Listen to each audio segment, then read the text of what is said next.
नमस्कार, मेरा नाम रचना यदुवंशी है और आजकल आप मुझसे कहानियों के अद्भुत संसार किस्सा कहानी में गोदान सुन रहे हैं। मैं अब तक आपको 15 अध्याय पढ़कर सुना चुकी हूँ और आज 16वां अध्याय में आपको सुनाऊंगी। 16वां अध्याय में जाने से पहले मैं आपको थोड़ा सा ब्रीफ कर देती हूँ कि 15वें अध्याय तक हमने क्या सुना था। 15वें अध्याय तक हमने सुना था कि राय साहब के यहाँ जो धनुष यज्ञ हो रहा है उसमें बहुत सारे उनके मेहमान आए हुए हैं, उनके घनिष्ठ मित्र आए हुए हैं, बहुत लोगों की मजलिस लगी हुई है। 15वें अध्याय का जो क्रक्स था वो ये था कि जो संपादक जी हैं उनको मिस मालती जो हैं वो शर्त लगाकर मदिरापान करवा देती हैं फाइनली, और शर्त जीत जाती हैं, वाहवाही लूट लेती हैं महफिल में। इसी बीच एक खान पठान की एंट्री हो जाती है जो कि डकैत है, उसको दिखाया है प्रेमचंद जी ने, और वो बार बार ये कह रहा है कि मुझे पैसे दे दो, मेरे पैसे मुझे चाहिए।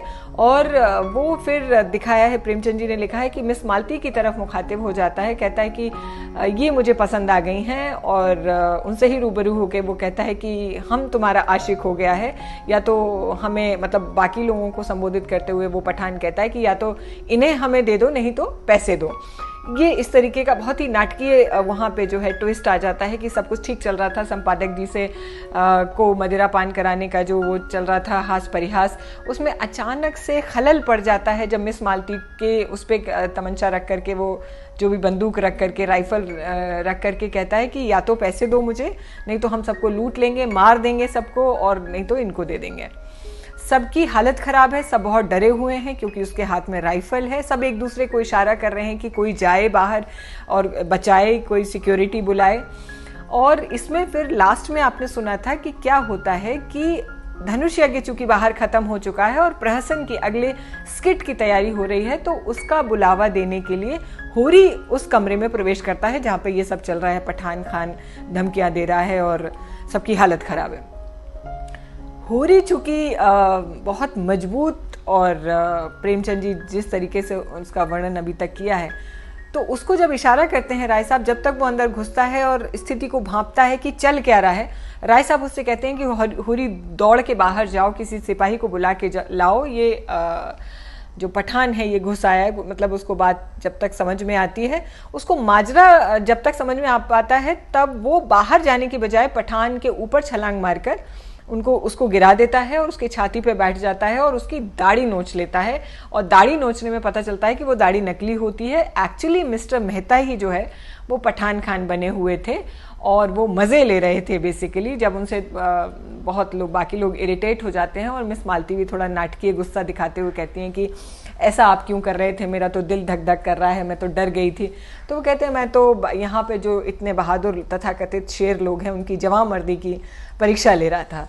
तो खैर ये सब फिर मामला रफा दफा होता है। उसके बाद आपने अंत में सुना था कि जो प्रहसन राय साहब ने खुद लिखा था उसको केवल मेहता जी देखते हैं, मिस्टर मेहता देखते हैं, और उसमें भी उन्होंने लिखा है कि बहुत अच्छा छोटा स्किट तैयार किया था। एक वकील दंपत्ति के ऊपर उन्होंने लिखा था कि कैसे एक वकील साहब अपनी पत्नी पर ही मुकदमा कर देते हैं क्योंकि उसने अच्छा खाना नहीं बनाया होता, और बहुत अच्छे उसमें चुटीले संवाद, व्यंग वाले संवाद। तो मेहता जी गले लगा लेते हैं राय साहब को कि आपने तो बहुत अच्छा लिखा है और आप इतनी महीन और पैनी नज़र रखते हैं, मुझे नहीं पता था।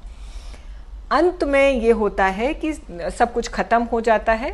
ये तय होता है कि नेक्स्ट डे जो एकदम घनिष्ठतम मित्र हैं राय साहब के, ज़मींदार साहब के, वो रह जाएंगे और वो जो है अगले दिन ब्रेकफास्ट यानी जलपान के बाद जो है वो शिकार करने जाएंगे, थोड़ा ग्रामीण परिवेश का आनंद लेंगे, नदी में नहाएंगे, झोपड़ियों में रहेंगे। मतलब जो जिसको कहते हैं ना कि country travelling, country side travelling, वो उसका प्लान बनता है। उसमें जो है संपादक जी नहीं जा रहे हैं क्योंकि वो चिढ़ गए हैं, उनके साथ बड़ा धोखा हुआ है और उनको बड़ी इरिटेशन हो गई इस बात से।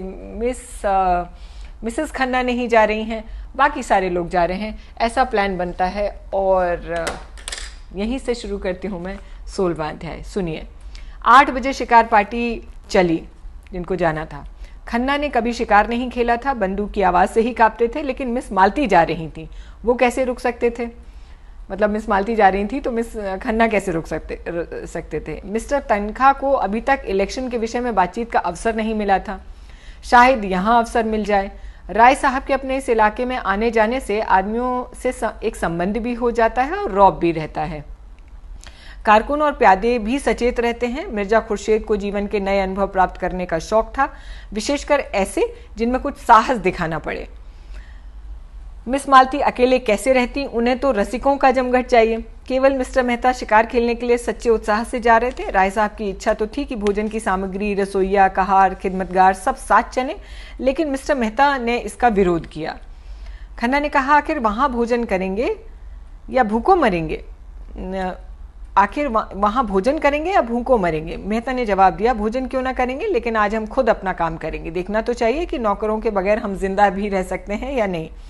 मिस मालती पकाएंगी और हम खाएंगे। देहातों में हड़िया और पत्तल मिल ही जाते हैं, ईंधन की कोई कमी नहीं होती, शिकार हम कर ही लेंगे। मालती ने गिला किया, क्षमा कीजिएगा, आपने रात मेरी कलाई इतने जोर से पकड़ी कि अभी तक दर्द हो रहा है। काम तो हम लोग कर लेंगे, आप केवल बताती जाइएगा। मिर्जा खुर्शीद बोले, अजय आप लोग तमाशा देखते रहिएगा, मैं सारा इंतजाम कर दूंगा। बात ही कौन सी है, जंगल में हाड़ी बर्तन ढूंढना हिमाकत है। हिरन का शिकार कीजिए, भूनिए, खाइए और वहीं दरख्त के साए में खर्राटे भरिए। यही प्रस्ताव स्वीकृत हुआ। 2 मोटरें चली, एक मिस मालती ड्राइव कर रही थी, दूसरी खुद राय साहब। कोई 20-25 मील पर पहाड़ी प्रांत शुरू हो गया। दोनों तरफ ऊंची पर्वतमाला दौड़ी चली जा रही थी। सड़क भी पेचदार होती जा रही थी। कुछ दूर चढ़ाई के बाद एकाएक ढाल आ गया और मोटर नीचे की ओर चली। दूर से नदी का पाट नजर आया। किसी रोगी की भांति दुर्बल निस्पंद कार। एक घने बटवृक्ष की छांव में कारें रोक दी गईं और लोग उतरे। यह सलाह हुई कि 2-2 की टोली बने और शिकार खेलकर 12 बजे तक यहीं आ जाए। मिस मालती मेहता के साथ चलने को तैयार हो गई। खन्ना मन में ऐंठ कर रह गया। जिस विचार से आए थे उसमें जैसे पंक्चर हो गया। अगर जानते मालती दगा देंगी तो घर लौट जाते, लेकिन राय साहब का साथ उतना रोचक न होते हुए भी बुरा तो नहीं था। उनसे बहुत से मामले में बात करनी थी। खुर्शीद और तनखा बच रहे। उनकी टोली बनाई गई। तीनों टोलियां एक एक तरफ चल पड़ी। कुछ दूर तक पथरीली पगडंडी पर मेहता के साथ चलने के बाद मालती ने कहा, तुम तो चले ही जाते हो, जरा दम तो ले लेने दो। मेहता मुस्कुराए, अभी तो हम 1 मील भी नहीं आए, अभी से थक गई। थकी नहीं, लेकिन क्यों न जरा दम ले लें। थकी, हाँ, जब तक कोई शिकार हाथ ना आ जाए हमें आराम नहीं करना चाहिए। मैं शिकार खेलने नहीं आई हूँ, मेहता ने अनजान बनकर कहा। अच्छा, यह तो मैं जानता था, फिर क्या करने आई हैं? अब तुम्हें क्या बताऊं। हिरनों का एक झुंड चरता हुआ नजर आया। दोनों एक चट्टान की आड़ में छिप गए और निशाना बांधकर गोली चलाई। निशाना खाली गया, झुंड भाग गया। मालती ने पूछा, अब? कुछ नहीं, चलो फिर कोई शिकार मिलेगा। बहुत देर तक दोनों चुपचाप चलते रहे। फिर मालती ने जरा रुक कर पूछा, गर्मी के मारे बुरा हाल हो रहा है, आइए इस वृक्ष के नीचे बैठ जाते हैं। अभी नहीं, तुम बैठना चाहती हो तो बैठो, मैं तो नहीं बैठूंगा। तुम बड़े निर्दयी हो। सच कहती हूँ, जब कोई शिकार न मिल जाए जब तक तो मैं बैठ नहीं सकता। तब तो तुम मुझे मार ही डालोगे। अच्छा बताओ, रात तुमने मुझे इतना क्यों सताया? मुझे तुम्हारे ऊपर बड़ा क्रोध आ रहा था। याद है तुमने मुझसे क्या कहा था? तुम साथ चलोगे दिलदार? मैं न जानती थी कि तुम इतने शरीर हो। शरीर मतलब शरारत करने वाले। अच्छा सच कहना, मुझे उस वक्त तुम अपने साथ ले जाते क्या? मेहता ने कोई जवाब नहीं दिया, मानो सुना ही नहीं। दोनों कुछ दूर चलते रहे। एक तो जेठ की धूप, दूसरा पथरीला रास्ता। मालती तो थक कर बैठ गई। मेहता खड़े खड़े बोले, अच्छी बात है, तुम आराम कर लो, मैं यहीं आ जाऊंगा। मुझे अकेले छोड़कर जा रहे हो? मैं जानता हूं तुम अपनी रक्षा कर सकती हो। कैसे जानते हो? नए युग की देवियों की यही सिफत है। वो मर्द का आश्रय नहीं चाहती, उससे कंधा मिलाकर चलना चाहती हैं। मालती ने झेपते हुए कहा, तुम कोरे फिलॉसफर हो मेहता, सच में।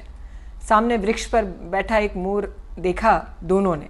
मेहता ने निशाना साधा और बंदूक कंधे पर रख के कहा, तुमने मुझे नहीं अपने आप को श्राप दिया। शिकार मिल जाता तो मैं तुम्हें 10 मिनट की मोहलत दे देता। अब तो तुमको फौरन चलना पड़ेगा। मालती उठकर मेहता का हाथ पकड़ती हुई बोली, फिलॉसफरों के शायद हृदय नहीं होता। तुमने अच्छा किया विवाह नहीं किया, उस गरीब को मार ही डालते, मगर मैं नहीं छोड़ूंगी, तुम मुझे छोड़ के नहीं जा सकते। मेहता ने एक झटके से हाथ छुड़ा लिया और आगे बढ़े। मालती सजल नेत्र से बोली, मैं कहती हूँ मत जाओ, नहीं तो मैं इसी चट्टान पर सिर पटक दूंगी। मेहता ने तेजी से कदम बढ़ाए। मालती उन्हें देखती रही। जब वे 20 कदम निकल गए तो झुंझलाकर उठी और उनके पीछे दौड़ी। अकेले विश्राम करने में कोई आनंद नहीं था। समीप आकर बोली, मैं तुम्हें इतना पशु नहीं समझती थी। मैं जो हिरन मारूंगा ना, उसकी खाल तुम्हें भेंट करूंगा। खाल वाल जाए भाड़ में, मैं तुमसे बात भी नहीं करूंगी। कहीं हम लोगों के हाथ कुछ न लगा और दूसरों ने अच्छे से शिकार मारे तो मुझे तो बड़ी झेप होगी। एक चौड़ा नाला मुंह फैलाए बीच में खड़ा था। बीच की चट्टानें उसकी दांतों सी लगती थीं। धार में इतना वेग था कि लहरें उछलती हुई प्रतीत होती थीं। सूर्य मध्याह्न तक आ पहुंचा था और उसकी प्यासी किरणें जल में क्रीड़ा कर रही थीं। मालती ने प्रसन्न होकर कहा, अब तो लौटना ही पड़ेगा। धारा में कितना वेग है, मैं तो बह जाऊंगी। अच्छी बात है, तुम यहीं बैठो, मैं जाता हूँ। हाँ, आप जाइए, मुझे अपनी जान से कोई बैर नहीं है। मेहता ने पानी में कदम रखा और पांव साधते हुए चले। ज्यों ज्यों आगे जाते थे पानी गहरा होता जाता था, यहाँ तक कि छाती तक पानी आ गया। मालती अधीर हो उठी। शंका से मन मचल उठा। ऐसी विकलता तो उसे कभी भी नहीं हुई। ऊंचे स्वर में बोली, पानी गहरा है, ठहर जाओ, मैं भी आती हूँ। नहीं नहीं, तुम फिसल जाओगी, धार तेज है। कोई हर्ज नहीं, मैं आ रही हूँ, आगे मत बढ़ना, खबरदार। मालती साड़ी ऊपर चढ़ाकर नाले में बैठी, मगर 10 हाथ आते आते पानी उनकी कमर तक आ गया। मेहता घबराए, दोनों हाथ से उसे लौट जाने को बोले, तुम यहाँ मत आओ मालती, तुम्हारे आते आते तो गर्दन तक पानी हो जाएगा। मालती ने एक कदम और आगे बढ़ाकर कहा, होने दो, तुम्हारी यही इच्छा है ना कि मैं मर जाऊं, तो मैं तुम्हारे पास ही मरूंगी। मालती पेट तक पानी में थी। धार इतनी तेज थी कि मालूम होता था कदम उखड़ जाएंगे। मेहता लौट पड़े और मालती को एक हाथ से पकड़ लिया। मालती ने नशीली आंखों में रोष भरकर कहा, मैंने तुम्हारे जैसा बेदर्द आदमी नहीं देखा, बिल्कुल पत्थर हो। खैर, आज सता लो, जितना सताना बने, मैं भी कभी समझ लूंगी तुमको। मालती को पांव उखड़ते हुए मालूम हुए वो बंदूक संभालती उनसे लिपट गई। मेहता ने आश्वासन देते हुए कहा, तुम यहीं खड़ी नहीं रह सकती, मैं तुम्हें अपने कंधे पर बिठाए लेता हूँ। मालती ने भ्रकटी टेढ़ी करके कहा, जो उस पार जाना इतना जरूरी है क्या? मेहता ने कुछ उत्तर नहीं दिया। बंदूक कनपट्टी से कंधे पर दबा ली और मालती को दोनों हाथों से कंधे पर बिठा लिया। मालती अपनी पुलक को छिपाती हुई बोली, अगर कोई देख लेगा तो भद्दा लगता है। 2 पग के बाद उसने करुण स्वर में कहा, अच्छा बताओ, मैं यहीं पानी में डूब जाऊं तो तुम्हें रंज नहीं होगा? मैं तो समझती हूँ तुम्हें बिल्कुल रंज नहीं होगा। मेहता ने आहत स्वर से कहा, तुम समझती हो मैं आदमी नहीं हूँ? मैं तो यही समझती हूँ। सच बताऊँ तो? सच कहती हो मालती? तुम क्या समझते हो? मैं कभी बताऊंगा। पानी मेहता की गर्दन तक आ गया। वहीं अगला कदम उठाते ही सिर तक ना आ जाए ऐसा उन्हें लग रहा था। मालती का हृदय धक धक करने लगा। बोली, मेहता, ईश्वर के लिए अब आगे मत बढ़ो, नहीं तो मैं पानी में कूद जाऊंगी। उस संकट में मालती को ईश्वर याद आए, जिसका वो अक्सर मजाक उड़ाती थीं। जानती थीं ईश्वर कहीं बैठा नहीं है जो आकर उन्हें उबार लेगा, लेकिन मन को जिस अवलंबन और शक्ति की जरूरत थी वह कहाँ और मिल सकता था। पानी कम होने लगा। मालती ने प्रसन्न होकर कहा, अब तुम मुझे उतार दो। नहीं नहीं, चुपचाप बैठी रहो, कहीं आगे गड्ढा मिल सकता है।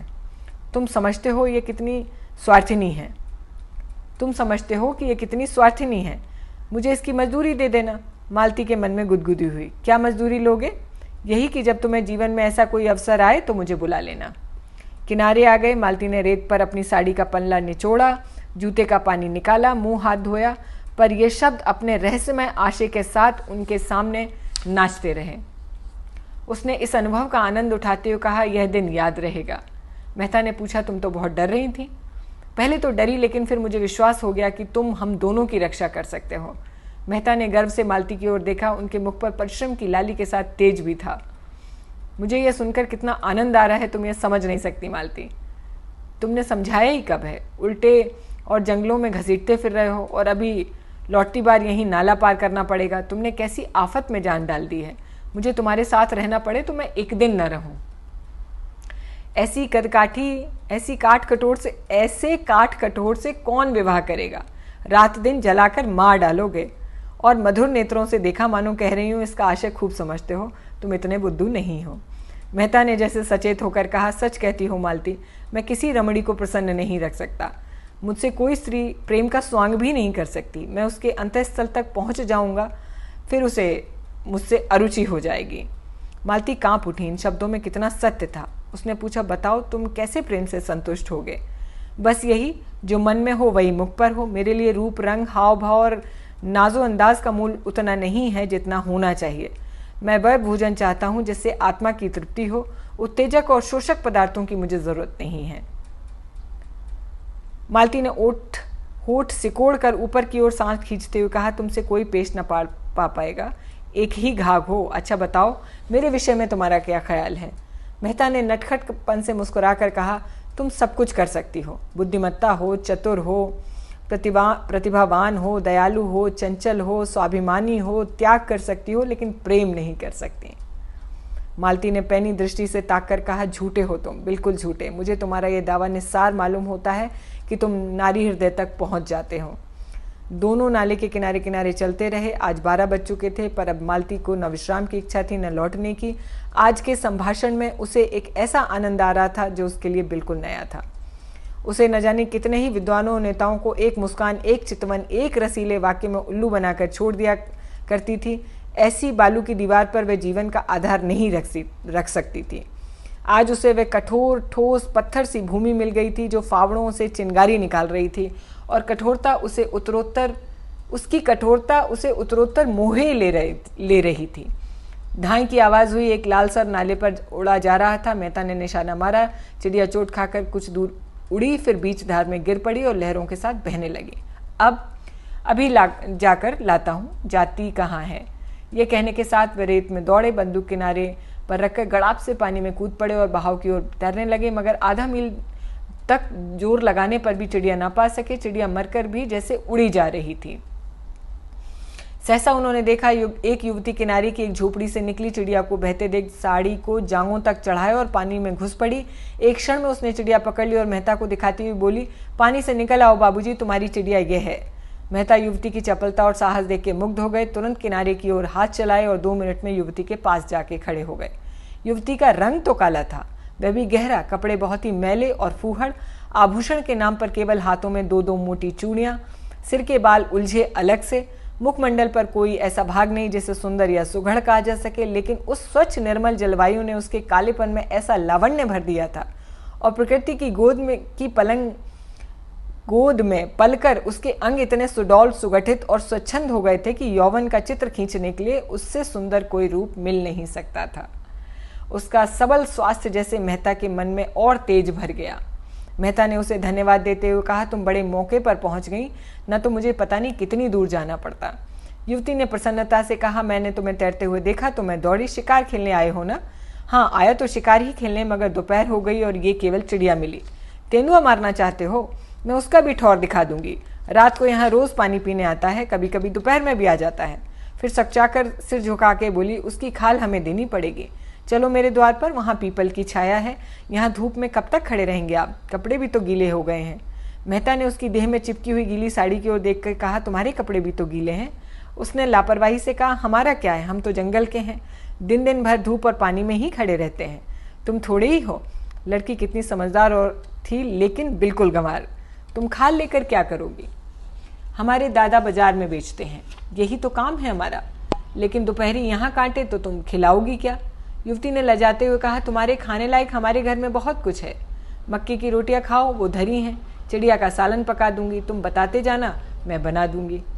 थोड़ा सा दूध भी है। हमारी गैया को एक बार तेंदुए ने घेरा था, उसे सींगों से भगाकर भाग आई थी। तब से तेंदुआ उससे डरता है। लेकिन मैं अकेला नहीं हूँ, मेरे साथ एक औरत भी है। तुम्हारी घरवाली है क्या? नहीं, घरवाली तो नहीं है, जान पहचान है। तो मैं दौड़कर उसको बुला लाती हूँ, तुम चलकर छाँव में बैठो। नहीं नहीं, मैं बुला के लाता हूँ। तुम थक गए होगे, शहर का रहिया जंगल में काहे आएगा? हम तो जंगली आदमी हैं, किनारे ही खड़े रहते हैं। जब तक मेहता कुछ बोले वो हवा हो गई। मेहता ऊपर चढ़कर पीपल की छांव में जा बैठे। इस स्वच्छंद जीवन से उनके मन में अनुराग उत्पन्न हुआ। सामने की पर्वतमाला दर्शन तत्व की भांति गम्य और अत्यंत फैली हुई मानो ज्ञान का विस्तार कर रही हो। मानो आत्मा उस ज्ञान को, उस प्रकाश को, उस अगम्यता को उसके प्रत्यक्ष विराट रूप में देख रही हो।